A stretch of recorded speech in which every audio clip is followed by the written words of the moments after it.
Essa foi uma semana tensa de negociações entre Israel e o Hamas, e o futuro dos reféns e o futuro do cessar-fogo ainda são uma grande incógnita. Além disso, parece que o pau quebrou na Casa Branca.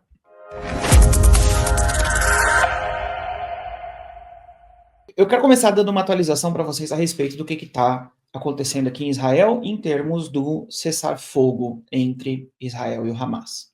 Tecnicamente, nesse domingo, terminaram os 42 dias da primeira etapa do acordo de cessar-fogo, esse que foi negociado pelos Estados Unidos já desde a época do governo Biden e que estava em vigência até, como eu disse para vocês, esse domingo.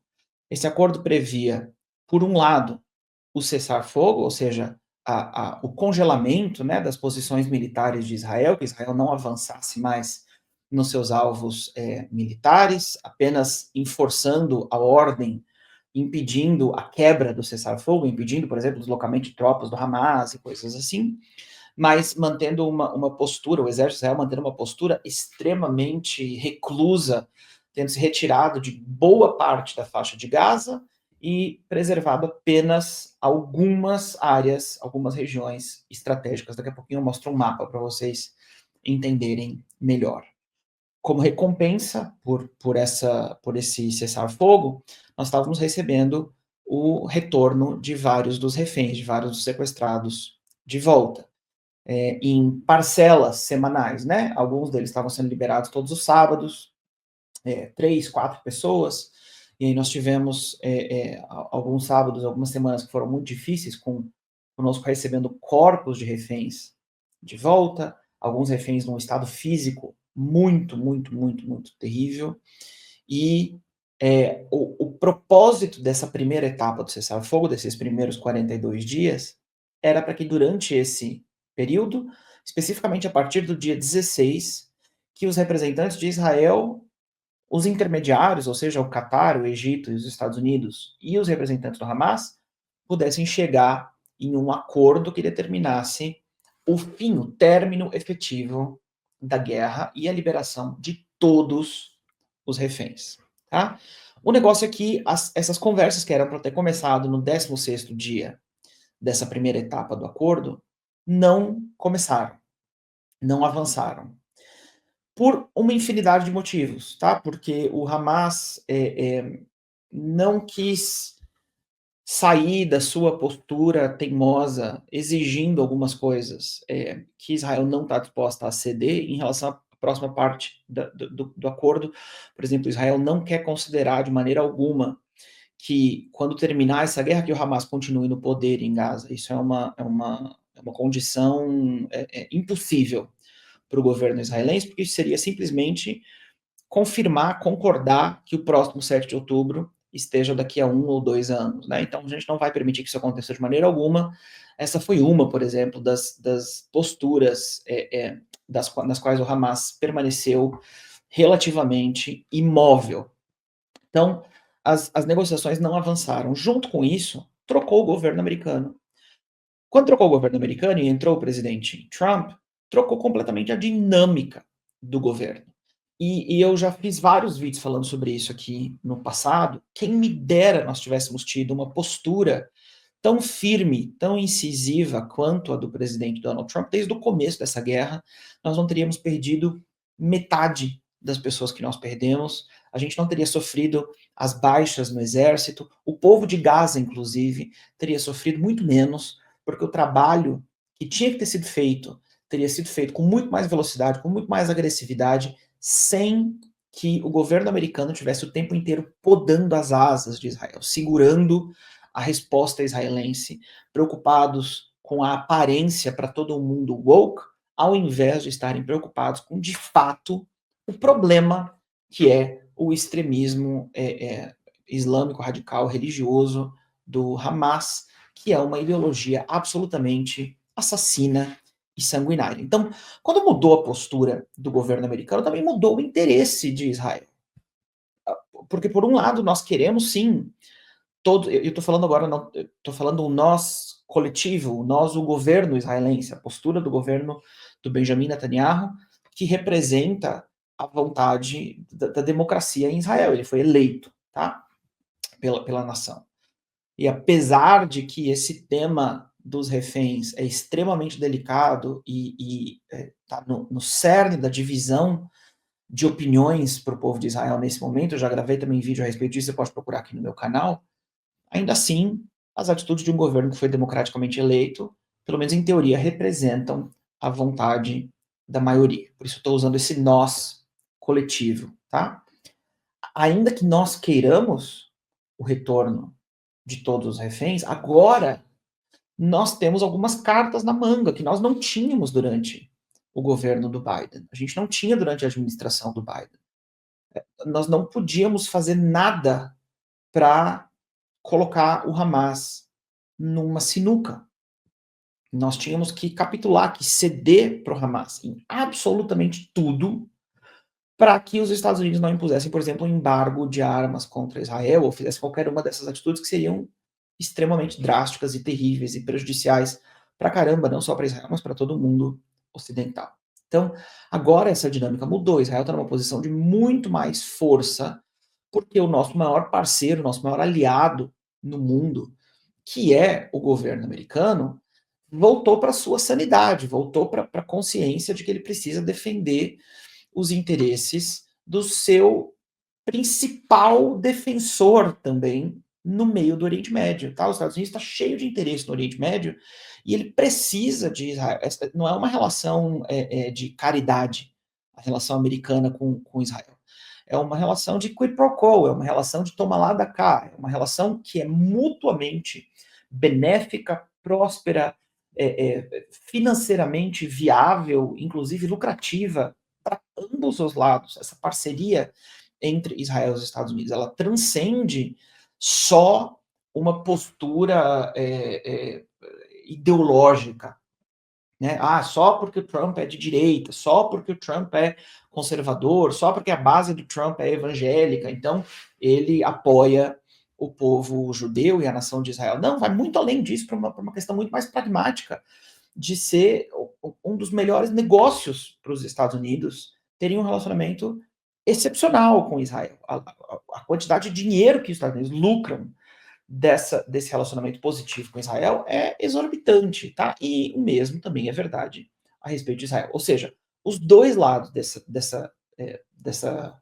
aliança ganham, se fortalecem um com o outro. Mas durante o governo do Biden, a gente estava absolutamente acuado para um canto de uma parede por causa da mentalidade, por causa da política internacional falida do governo Biden.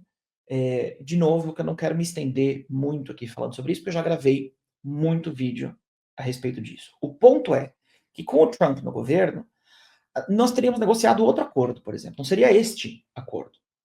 Então Israel agora também tem outras exigências, outras coisas que precisam ser cumpridas para que a gente possa considerar efetivamente o fim da guerra, tá? Então, a proposta israelense, nesse momento, na verdade, a proposta está sendo denominada o Plano Witkoff, que é o representante do governo Trump para mediar essa situação. A proposta dele, que Israel aceitou, abraçou já no domingo mesmo, no dia que terminou, que encerrou a primeira etapa.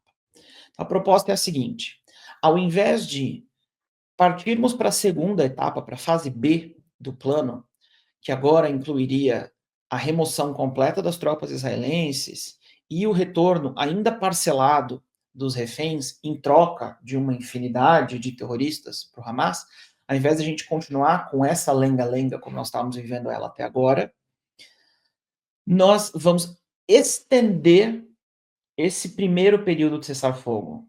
Ou seja, isso remove da equação a necessidade de que Israel saia completamente de dentro da faixa de Gaza. E o que isso dá para o Hamas em troca? Em troca, isso dá para o Hamas a ausência de guerra, a paz, o cessar-fogo efetivo durante todo o período do Ramadã, que começou essa semana, que esse mês sagrado para o mundo islâmico, que é muito importante para os muçulmanos no mundo inteiro, inclusive para toda a população de Gaza. eles poderem passar o Ramadã e Pessah, o período da Páscoa judaica, esses 2 períodos, tá? Sem ter que se preocupar com tiroteio, com míssil, com troca de fogo, com qualquer coisa. Estender esse cessar-fogo temporário até o final desses dias sagrados para os 2 povos. Logo no primeiro dia dessa nova extensão, nós receberíamos de volta 30 reféns.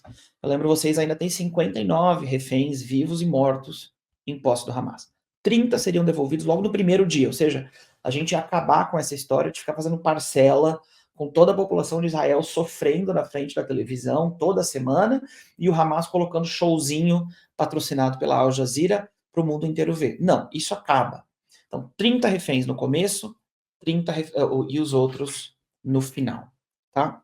O que sobrariam para o final desse processo seriam basicamente, provavelmente não sobrariam mais reféns vivos, mas apenas caixões, apenas corpos de reféns que foram assassinados em cativeiro, tá? O que o Hamas ganharia em troca, além do silêncio, né? Além da ausência de artilharia? Eles ganhariam mais ajuda humanitária. Eles estão pedindo agora, estão fazendo uma exigência, por exemplo, da entrada de centenas, milhares de trailers, de unidades assim que podem ser utilizadas como casas temporárias. Israel está disposto a permitir que isso entre na faixa de Gaza para criar uma situação mais favorável para o povo de Gaza, mas em troca dos nossos reféns. Acabou a etapa de Israel ter que ficar atendendo aos caprichos e os desejos e as vontades de quem está fazendo os nossos reféns passarem fome, enquanto todos os sequestradores estão todos gordinhos ali em volta da TV. Enquanto os prisioneiros palestinos nas cadeias israelenses têm 3 refeições por dia, estão estudando, fazendo ensino superior. As disparidades aqui são infinitas e Israel perdeu a paciência com isso, agora que nós temos o apoio total da Casa Branca. Então, esse é o plano, tá? Estender o cessar-fogo por mais esses quase 2 meses, passando o período do Ramadã, passando o período de Páscoa e de Pessah, eu quero dizer, e durante esse período, as conversas, a negociação continuar, tá? O plano, a intenção é que durante esse período a gente já tenha, por exemplo, uma resposta da Liga Árabe em relação a qual que é o plano deles para Gaza no dia depois dessa guerra, que já tenha se estabelecido algum plano concreto que remova o Hamas enquanto jogador, enquanto ator no cenário político e militar da faixa de Gaza, e que a gente tenha uma solução que o Hamas seja obrigado, seja forçado a se capitular para essa solução, a se render para essa solução, para que todo mundo do Hamas seja exilado para algum lugar no exterior, não precisam nem ser presos, podem ser exilados para outro lugar, para que todos os reféns sejam devolvidos, enfim. Agora a gente está segurando essas cartas na manga para que eles sejam colocados no lugar deles e Israel possa terminar essa guerra de maneira efetiva e segura. Logo no domingo, quando essa proposta saiu para o ar, o Hamas já prontamente negou, disse que não quer, que não quer conversar dessa forma, que está insistindo nos pontos onde eles bateram antigamente e tudo mais. E agora nós estamos assim numa espera.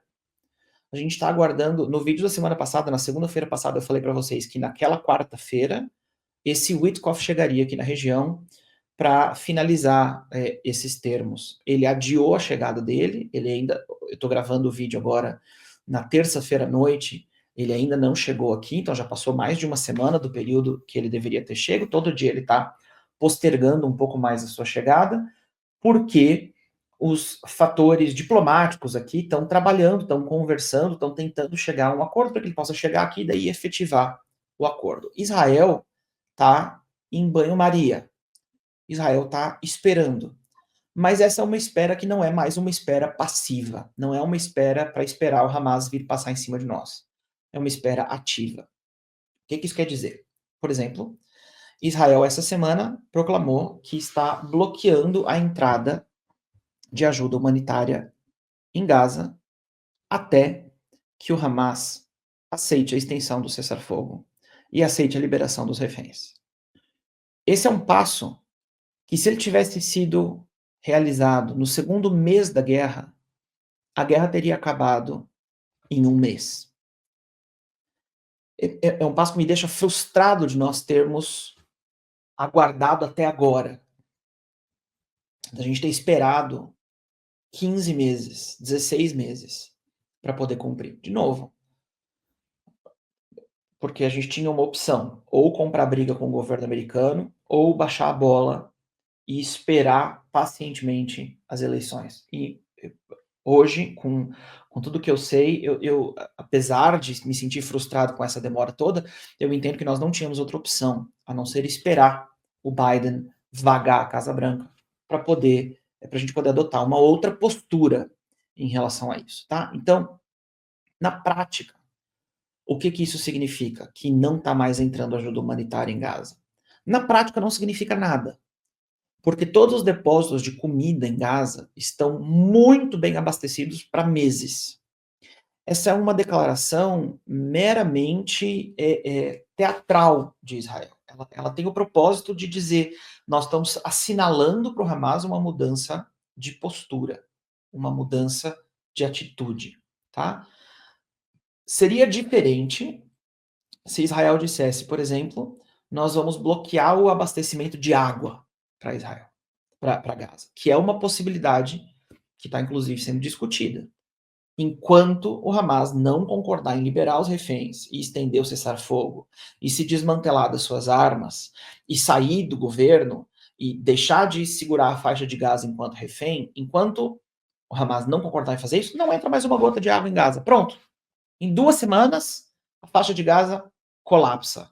O governo em Gaza, a estrutura, qualquer estrutura, colapsa totalmente, e aí fica muito mais fácil de nós removermos não a população, que precisa passar por uma reeducação, uma reciclagem, precisa ter uma tutela de algum outro país árabe, de algum órgão, de alguma coisa, para ser desintoxicada do veneno do Hamas, mas eu não estou me referindo à população civil, eu estou falando do Hamas em si.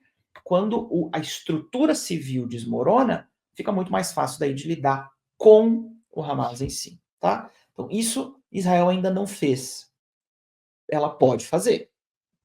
Isso está sendo medido, está sendo pesado, e pode ser uma atitude que vai ser tomada nos próximos dias. Israel pode bombardear os depósitos de ajuda humanitária.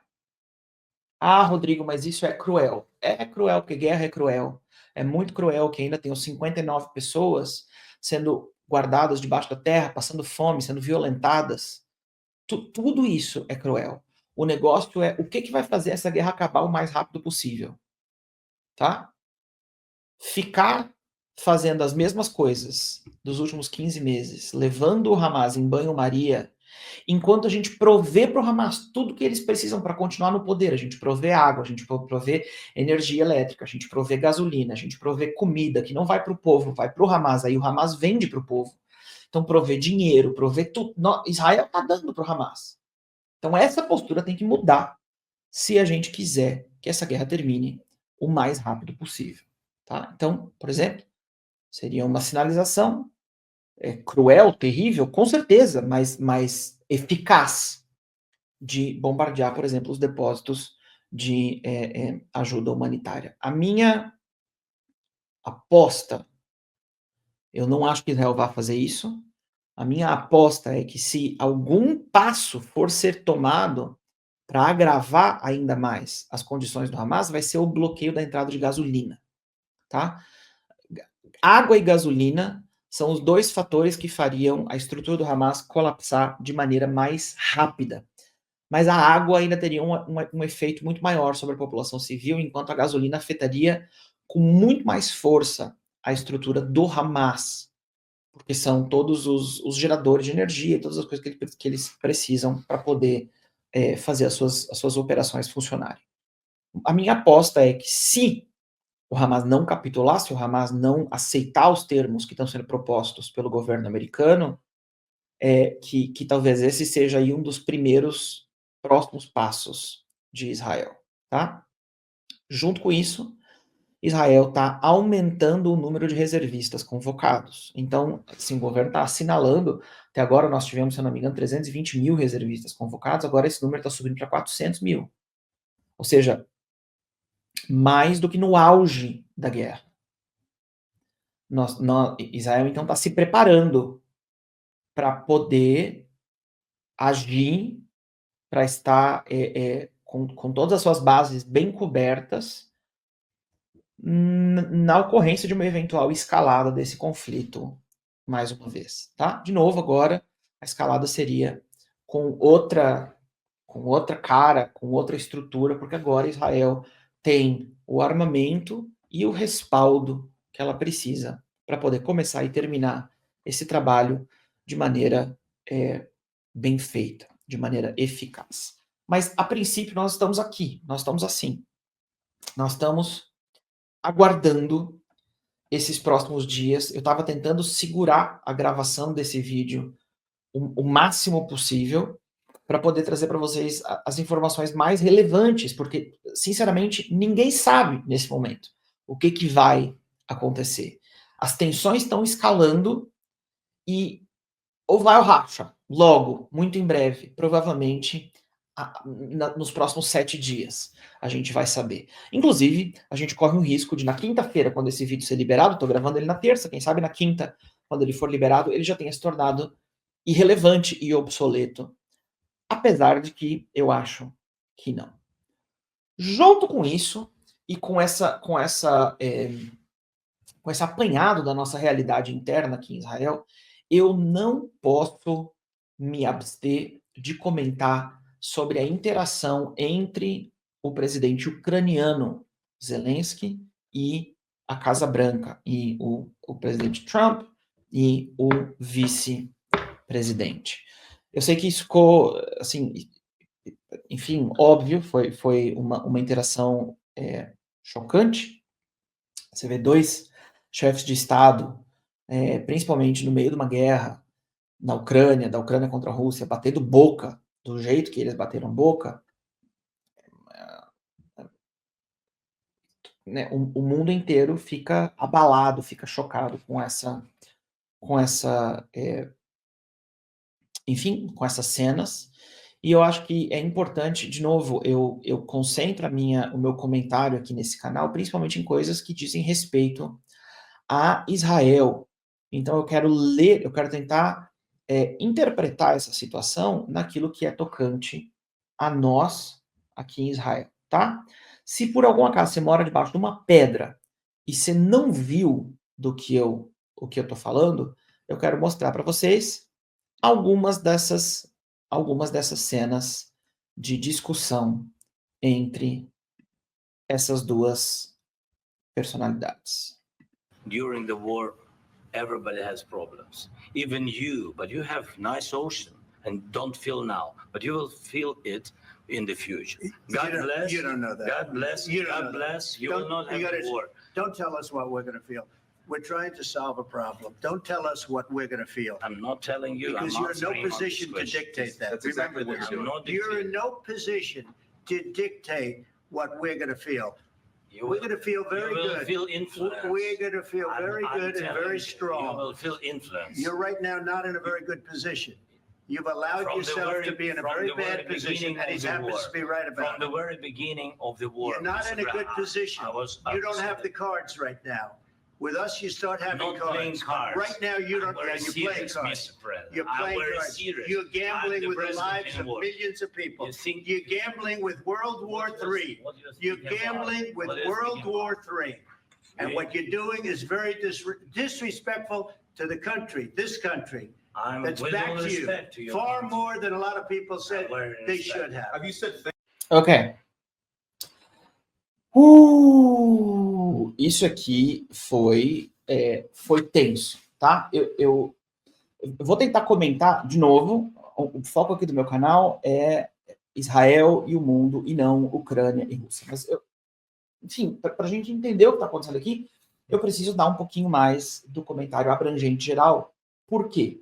Porque eu fui olhar muito do comentário que está na mídia nesse momento, inclusive na mídia aqui em Israel, na mídia nos Estados Unidos, na mídia no Brasil, ele se foca nessa explosão que durou aí talvez 7 minutos, ao invés de trazer todo o contexto das interações dos últimos 10 dias entre a Casa Branca e o governo da Ucrânia, tá? Então, eu passei assim uns dias mergulhado mesmo nesse assunto, assistindo todas as entrevistas do Zelensky, assistindo todas as entrevistas de todos os assessores do Trump, do Rubio, enfim, de todo mundo, para entender o que estava sendo dito, o que estava acontecendo por detrás dos panos, que a gente só viu o resultado ali em 7 minutos.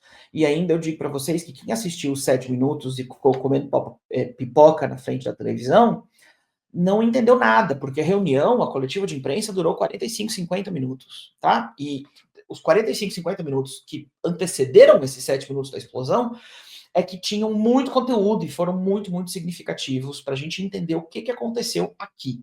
Essa aqui é o clickbait, né? Aqui é a parte que dá clique, para você ir clicar e querer ver o circo pegando fogo. Mas a história é diferente, tá? Então o que acontece é o seguinte: o Donald Trump, desde o começo, parte da promessa de campanha dele era: eu quero acabar com a guerra na Ucrânia. Que era uma postura fundamentalmente diferente da postura do Biden. A postura do Biden, a postura democrata, a postura da esquerda nos Estados Unidos, tá? É a de escolher esse conflito da guerra entre a Ucrânia e a Rússia para se tornar uma guerra interminável, para mandar bilhões e bilhões e bilhões e bilhões e bilhões e bilhões de dólares, 350 bilhões de dólares em armamentos, em uma infinidade de coisas, para um buraco sem fundo, de maneira que se essa guerra continuasse por mais 2, 3, 4, 5 anos, com uma multidão de gente morrendo, o governo democrata estaria tranquilo, feliz, achando que nisso eles estão cumprindo o seu papel de serem representantes do mundo moderno, do mundo progressivo, do mundo enfim, sábio e culto e tudo mais. A postura do Trump foi dizer desde o começo: olha, eu quero ser muito mais pragmático, essa guerra está custando muito dinheiro, essa guerra ela está custando muita vida, muita gente, e nós escalarmos as tensões com a Rússia não é produtivo para ninguém. Vamos tentar encontrar uma maneira de terminar esse conflito. E esse conflito não vai terminar sem que os dois lados precisem ceder em alguma coisa. Tá? Agora, olha a postura, por exemplo, a diferença da postura do governo Biden, do governo da esquerda nos Estados Unidos em relação à Ucrânia do que em relação a Israel. Israel é o aliado mais importante dos Estados Unidos no mundo inteiro. E para nós que somos os aliados mais importantes dos Estados Unidos no mundo inteiro, o governo Biden estava exigindo que a gente cedesse em tudo, exigindo que a gente cedesse em tudo, senão eles imporiam embargo de arma, não fariam mais isso, não apoiariam mais, já estavam fazendo uma infinidade de declarações públicas nesse sentido. Em contrapartida, a Ucrânia, que é um aliado, é um parceiro, mas não se compara em termos estratégicos com Israel. Não, a Ucrânia não precisa ceder em nada. A Ucrânia tem que permanecer firme em face à invasão russa. Agora, eu estou dizendo isso sem ter nenhum apreço pelo Putin, sem ter nenhuma admiração. Eu acho que ele é um ditador sanguinário, nojento. Eu não gosto dele, eu não gosto do governo dele, eu não gosto das táticas dele. Eu acho que ele foi o agressor nessa guerra. Eu acho que o povo ucraniano, inclusive, eu tenho família na Ucrânia, tá? Então, eu não estou falando para vocês aqui como quem não tem um apego emocional a essa situação. A Ucrânia está 100% justificada na sua guerra, mas ainda assim, a guerra tem que acabar. Tem que acabar. Muitas, centenas de milhares de pessoas estão morrendo. Essa guerra tem que acabar. Tá? Do mesmo jeito que eu também acho que a guerra em Israel precisa acabar. Mas agora a gente está falando dessa outra coisa, tá? Então, a postura é essa. Não dá para ficar 10 anos em uma guerra. Que história é essa?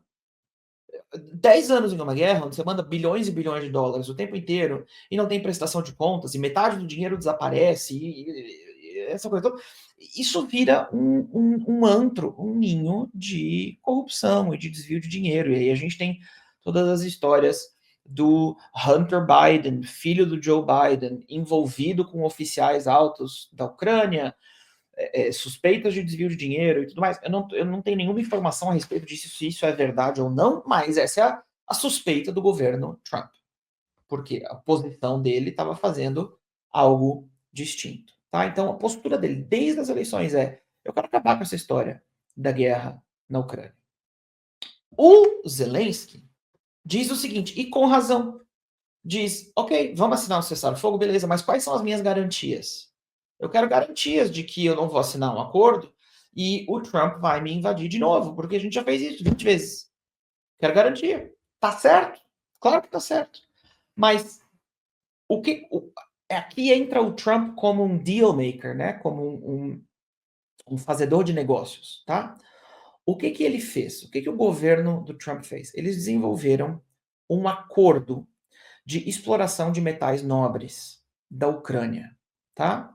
50% do lucro da exploração de metais nobres na Ucrânia seria subsidiário, seria agora de posse do governo americano, de empresas americanas. Os Estados Unidos colocariam empresas, pessoal, para explorar esses metais nobres na Ucrânia. A gente está falando aqui de bilhões e bilhões e bilhões e bilhões de dólares de investimento em território ucraniano, de gente, cidadãos americanos, trabalhando na Ucrânia, de pontes de conexão estratégicas entre os Estados Unidos e a Ucrânia, que estão enraizadas no livre mercado, que estão enraizadas na economia, e por isso não são muito passíveis de se tornarem reféns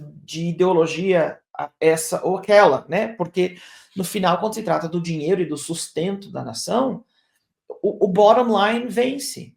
Por isso, por exemplo, que a relação entre os Estados Unidos e o Catar, às vezes, sobrevive, porque existem interesses econômicos. Por isso que existe um relacionamento entre os Estados Unidos e a Arábia Saudita, porque existem interesses econômicos. Por isso que existe um relacionamento entre os Estados Unidos e Israel, porque existem interesses econômicos. Então, o que o Trump está propondo para o Zelensky? Dizer, olha, nós vamos desenvolver um tratado econômico. E este tratado econômico implica em os Estados Unidos estarem plenamente investidos na defesa da Ucrânia. Nós assinando um tratado econômico, nós não estamos dando nenhum gatilho para a Rússia apertar o botãozinho da guerra nuclear. A gente está fazendo um acordo econômico que tem implicações militares, é óbvio, porque toda a economia entre países tem implicações militares.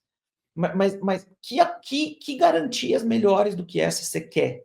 Isso aqui era o Trump sendo um estrategista, dizendo, é isso que nós vamos fazer. Nós vamos dar a garantia através da economia, que é o valor do livre mercado, que é o valor máximo na filosofia do Trump. Então, isso aqui é o que vai garantir o envolvimento e investimento dos Estados Unidos e da Europa e tudo mais, em termos de preservar a paz na Ucrânia. Se você quer declarações mais fortes, por exemplo, presença de tropas, então que elas venham da Europa, para não voltar a polarização da Guerra Fria para o centro do palco em tudo agora. Não é isso que a gente quer um tempo de estabilidade, de crescimento econômico, de crescimento financeiro, e não de polarização, não da Guerra Fria de novo, né? Então, durante toda a coletiva, durante os 10 dias, tá? Representantes do governo Trump tentaram fazer com que o Zelensky assinasse esse acordo já na Ucrânia. O Zelensky insistiu em ir para a Casa Branca e fazer uma cerimônia para assinar formalmente na frente de todo mundo e tal. Ele foi para a Casa Branca, teve uma coletiva de imprensa ali de 50 minutos. Durante esses 50 minutos, desde o princípio, é porque talvez você não tenha assistido, não passou no Brasil 50 minutos com tradução. Eu assisti toda a coletiva de imprensa, desde o começo. O Zelensky é que está com uma postura de assertiva demais. Ele fica o tempo inteiro batendo, que ele quer garantias, e ele quer garantias, ele quer garantias, ele quer garantias, e o Trump está dizendo, legal, você quer garantias, eu estou te dando garantias através de um acordo econômico. Nós vamos desenvolver uma garantia que seja fundamentada na prosperidade, e sendo assim, super paciente, inclusive, para quem entende inglês, vale a pena, procura toda a coletiva de imprensa, vá assistir, porque é uma coisa que a gente não está acostumado a ver, o Trump sendo o cara moderado da reunião. Você só viu ali os 7 minutos em que o Trump daí perdeu as estribeiras, perdeu a paciência e saiu gritando, mas durante todo o período, o Zelensky está todo... E o Trump está tranquilo, dizendo, nós estamos juntos com a Ucrânia, o Putin vai entender, ele também quer a paz, enfim, com a tentativa de ser diplomático. E o Zelensky foi abrasivo demais, foi incisivo demais, até a hora que chegou aquele confronto com o J.D. Vance, que é o vice-presidente, em que o J.D. Vance fala pela primeira vez naqueles 50 minutos e diz, olha, o governo anterior, o governo do Biden, batia no peito para dizer o Putin isso, o Putin aquilo, e falava, mas não tinha atitude nenhuma. Não tinha atitude nenhuma. Agora a gente está fazendo uma coisa diferente, a gente não está falando. Não é para ficar... Não estamos batendo boca com o Putin. Mas o governo está tendo atitudes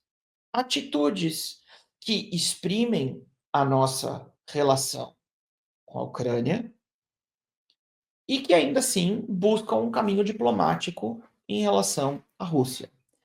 Aí é que o Zelensky começou a discutir, primeiro com o J.D. Vance, dizendo que diplomacia que você está falando, porque o Putin já quebrou a diplomacia várias vezes e tal, e bababá, e bababá. Aí o J.D. Vance, na minha opinião, deveria ter ajudado a encerrar aquela conversa por ali mesmo. Ele foi mais inflamatório ainda. O J.D. Vance é muito mais radical do que o Trump, tá? Nessa dupla entre o J.D. Vance e o Donald Trump, o cara que é o comedido é o Donald Trump. O J.D. Vance tem uma filosofia muito mais extrema de isolacionismo, de dizer, dane-se o resto do mundo, America first, América primeiro. Não quero estar envolvido, não no Oriente Médio, não aqui, não lá, não em lugar nenhum. Então, ele é muito, muito mais radical. O Trump entende que a postura americana tem que ser uma postura de primazia, mas que essa primazia tem que vir através de meios econômicos e não através de acordos econômicos, através de acordos comerciais, melhor dizendo, e não através de enviar dinheiro infinitamente para todo mundo e ficar financiando essas coisas, tá? Então, é uma postura completamente diferente. O J.D. Vance, naquela hora, meio que jogou duas bombas ali. Porque, ele lembrou o Trump que no final da corrida presidencial, entre o Trump e o Biden, que o Zelensky veio para Pensilvânia, para um estado, e participou de vários comícios de um democrata que estava fazendo campanha para Kamala Harris nos dias que antecederam a eleição, tá? Então, ele lembrou o Trump. Pera, esse cara aqui que tá aqui sentado na tua frente, falando grosso agora, esse baixinho aí ucraniano, nas eleições estava fazendo campanha pro democrata, cara. Ele lembrou o Trump de tabela, assim. E deu uma chapuletada no próprio Zelensky, dizendo, olha, você já está forçando o alistamento dos teus cidadãos, porque você não tem soldados, as pessoas estão morrendo, está sendo uma parada terrível. Saiu assim, deu com os pés no peito do cara, e aí ele foi tentar, ao invés de entender que ele estava ali batalhando pela vida dele, né? E dizer, ok, I understand, tipo assim, eu entendo, muito obrigado pela tua opinião, a gente continua conversando em particular. Ele foi começar a rebater com o J.D. Vance, e daí começou a dizer, vocês estão aqui muito tranquilos, muito seguros, mas isso não vai durar muito tempo, porque vocês também vão sentir, e aí é que o Trump pulou em cima do cara e disse, você não está em posição nenhuma de me dizer o que a América vai sentir, o que a América não vai sentir, você está numa posição muito ruim, tu está jogando, né, tá sem as cartas na mão, tu tá apostando aqui, tá jogando com a Terceira Guerra Mundial, e a partir daí expulsou o cara da Casa Branca, fez uma declaração pública dizendo que o Zelensky não está disposto a conversar sobre a paz enquanto ele tiver o apoio americano. O Zelensky ainda foi para Fox News, basicamente para confirmar essa declaração do Trump, dizendo que ele não tinha nada que pedir perdão, que ele não achava que tinha feito nada errado e tal, uma postura assim super orgulhosa, super errada, E aqui o Zelensky tinha que sentar com o Netanyahu e fazer umas aulas com o cara, porque tendo umas conversas difíceis com o Biden, tá? Conosco, povo de Israel, chateados com o Netanyahu, porque a gente queria que ele agisse de maneira diferente. Ainda assim, nenhuma vez, enquanto o Biden estava no poder, o Netanyahu atacou o governo americano. Nenhuma vez. Toda vez que ele se pronunciou a respeito do governo americano, foi dizendo o nosso amigo Biden, o melhor amigo de Israel, e enchendo a bola do cara, porque isso é ser diplomata, isso é ser um político. E não adianta você explodir, né? Você foi um menino, o Zelensky foi um menino ali. Ele explodiu o relacionamento mais importante que ele tem. Tá? O que isso quer dizer em relação a Israel? Quer dizer algumas coisas importantes. Em primeiro lugar, essa explosão, tem muita gente argumentando que isso mostra uma nova política externa da Casa Branca, que eles adotaram totalmente essa parceria com a Rússia e uma política muito mais isolacionista, que os Estados Unidos abandonaram a liderança mundial e que agora salve-se quem puder, cada um por si, Deus por todos. Eu não acho que essa seja a realidade. Eu acho que Israel é prova disso. Eu acho que o Trump faz uma distinção aqui, que é uma distinção importante.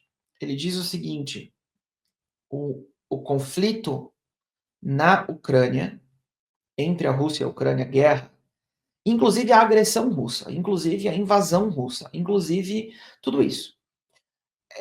Isso é um conflito regional que, enquanto ele estiver no poder, enquanto ele tomar as decisões, o Trump, ele não quer que esse conflito regional se torne um conflito mundial. Então é um conflito regional, pequeno, isolado, que precisa ser encerrado, terminado imediatamente. E não é dessa forma que ele enxerga o conflito em Israel. O Trump entende, pelo menos é isso que ele demonstra através das suas atitudes, que o conflito entre Israel e o Hamas, e, por extensão, entre Israel e o Hezbollah, Israel e os Houthis no Iêmen, Israel e o Irã, Israel e essa casta radical islâmica, que isso já é um conflito mundial, que isso já é o bem versus o mal, que isso já é algo que influencia não só Israel na nossa micro-regiãozinha aqui, não só o Oriente Médio, mas que isso está formando, está moldando cara do mundo inteiro. está transformando a cara da Europa, está transformando a cara dos Estados Unidos. Por isso que ele está investido 100% na resolução desse conflito, sim, mas na resolução que seja favorável e proveitosa a Israel e aos valores que ela representa, porque esses são os mesmos valores que definem a América enquanto ideia, ok? Então, essa é uma distinção importante. Por muito comentarista saiu por aí dizendo, o Netanyahu agora tem que estar tremendo nas bases. Na verdade, tem que estar tremendo nas bases quem está defendendo uma outra coisa. A postura do governo do Netanyahu, em primeiro lugar, foi sempre a de dar uma quase reverência para os Estados Unidos, e, em segundo lugar, de compreender que nós, os Estados Unidos, estamos lutando na mesma guerra contra as forças que estão tentando tomar conta do mundo inteiro. Este é o conflito mundial.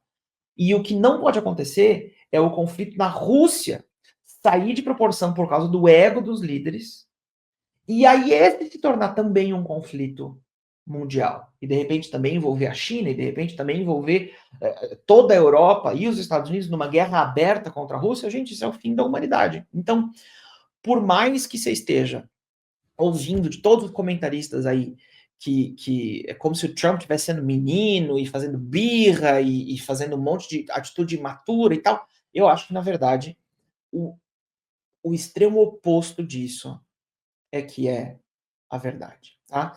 Meus amigos, é isso, tanto na Ucrânia quanto aqui em Israel. Com certeza, as coisas estão mudando e eu mantenho vocês informados a respeito dos próximos acontecimentos. Se acontecer algo drástico, fiquem esperando por uma live no meu canal do YouTube. Se não, a gente tem vídeo aqui toda quinta, sábado e segunda-feira. Deixe seu comentário, escreve aqui para mim, por favor. Compartilhe esse vídeo com o máximo de pessoas que você puder e a gente se vê na próxima. Muito obrigado.